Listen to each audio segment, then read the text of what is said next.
Muhammed aka menga ishdan tushuntirgisi kelyaptimi mabodo? Yo'q, nimani tushuntirishim kerak sizga? Meni shuncha chopib, videolarga chiqib tashlayapsizmi siz? Odamlar video so'rayapti. Siz yo'q, siz safar yuribsiz.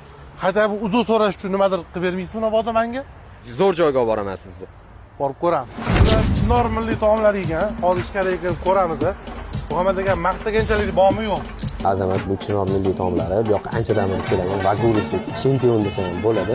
Joylar jaydari bo'lgani bilan imkoni boricha shinaq qilib qo'yishga endi servislarni endi sekin-sekin baho beramiz. Bu o'tirgan joyimizdan ko'rib, atilab shunaqa joylarni qilib borasizlar deb o'ylaysizlar. Yo'q, unaqa emas.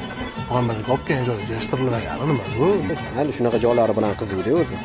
Mijoz o'tiradimi, o'tirmaydimi, lekin baribir tozalab qo'yish kerak bo'ladi. Chunki eski mijozda idish tovoqlarni baribir olib ketishganda o'shanda sразу tozalab ketish kerak edi. Sizlarga idish tovoqlarni olib kelishganda bitta artib olish esingizdan chiqarsa, bu foydali bo'ladi sizlar uchun. O'zi aslida любой restoranda artilgan toza quruq kelish kerak, suvsiz. Kelayotgandan keyin qimmat restoran bo'ladi, arzon restoran bo'ladimi?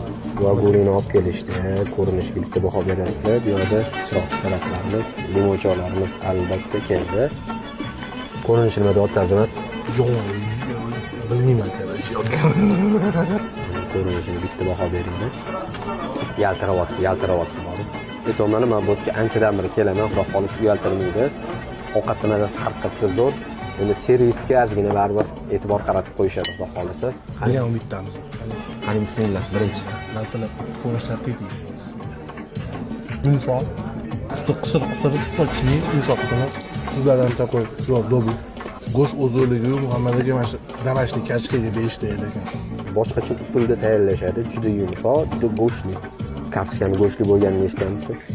Go'sht usti qirsildoq, ichi yumshoq, karchkaga alohida berish, piyozlari bilan joy-joyiga yetib boryapti lekin like bosib qo'yishdan chiqmasin. Bunaqa jaydari chestni o'zidan olib sormaslik uchun. Bunaqa jaydari abzorlar uchun like bosishmasa uyat bo'ladi lekin piyozlari bilan yeyish yaxshi ko'radiganlar bor. Shunaqa og'ayninglarga tashab qo'yinglar. Qiynaylar, bir azoblaylar shunaqa og'ayninglar. Azamat, nima bo'ldi? Uyaltirmadimi? Gap yo'q, zo'r. Bu joy haqida oldin ko'p eshitganman. Imni shashlik mashhur deb eshitgandim, lekin hech kelmagandim. Birinchi marta kelib bag'urisini yeb qo'ydim, lekin uyaltirmadim. Hali mana qilamiz. Mana shu videomiz 15 mingta like bo'lsa, xudo xolasa shashlikni ham yegani kelamiz, faqat bu safar siz yeysiz. Hop. Bo'ldi. 15 ming like bo'lsa, men kirib Muhammad akamga. Bo'ldi. Limon choylarni sirpantirib, duo qilib ketaveramiz. 400 ming shot ketdi xullas, salkam. Nima deysiz? Arziydimi? Ya, o'rtacha. Chinor milliy taomlari Lo'zada joylashgan. Kelganlar bo'lsa, fikringizni qoldiringlar. Kelmaganlar bo'lsa, nima deysizlar? Shu arziydimi, arzimaydimi?